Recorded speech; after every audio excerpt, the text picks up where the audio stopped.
They had locked me in my own room.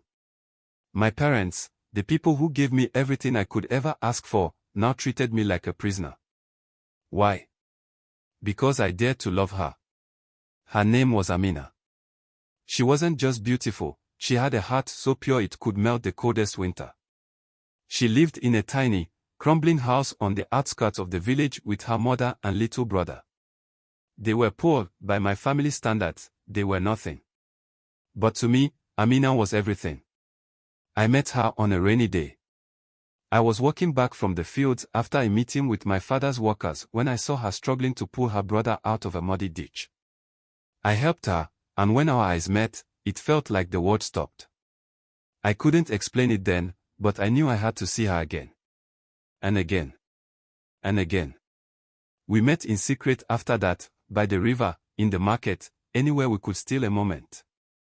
She laughed at my jokes, even the bad ones, and listened to me in a way no one ever had. She didn't care about my money or my name. She just cared about me. But my family? They had different plans. My father and mother had spent years making sure we, their children, only associated with the wealthy. They had already chosen a girl for me, a girl from a powerful, rich family. I didn't even know her name, and I didn't care to.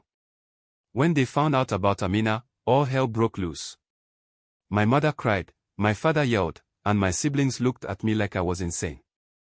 They told me I was throwing my future away, that Amina would never fit into our world. They said I was embarrassing the family. I tried to reason with them. I told them I loved her, that she made me happy in a way no one else ever had. But they didn't listen. That's when they locked me in my room, hoping to talk sense into me. I stayed there for days, staring out the window, thinking of her. I wondered if she was safe, if she was thinking about me too. Then one night, my younger sister slipped a note under my door. It was from Amina. *, meet me by the old baobab tree tonight. I'll be waiting.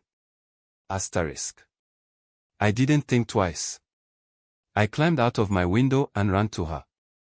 When I saw her standing there under the moonlight, her hair flowing in the breeze, I knew I couldn't let her go. "I'll marry you, Amina," I said, my voice shaking. "Even if I lose everything, I'll choose you." She cried then, and so did I. But it wasn't sadness, it was relief. We made a plan to leave the village and start fresh somewhere no one knew us. When my family found out I was gone, they were furious. But something strange happened. My mother, who had been the most against my love for Amina, showed up at our little house one day. She looked tired and older than I remembered. She sat us down and said, "If you truly love her, then I'll give my blessing. But promise me one thing, take care of each other." It took time, but my family slowly came around. They saw how happy Amina made me, and they realized that love mattered more than money or status. Years later, Amina and I stood under the same baobab tree, watching our children play in the grass. We had built a life full of love, one my family had come to be proud of. Looking back, I realized something important: love isn't about where you come from. It's about where you're willing to go for the person who holds your heart. Thanks for watching. Please subscribe, like, and leave your comments below.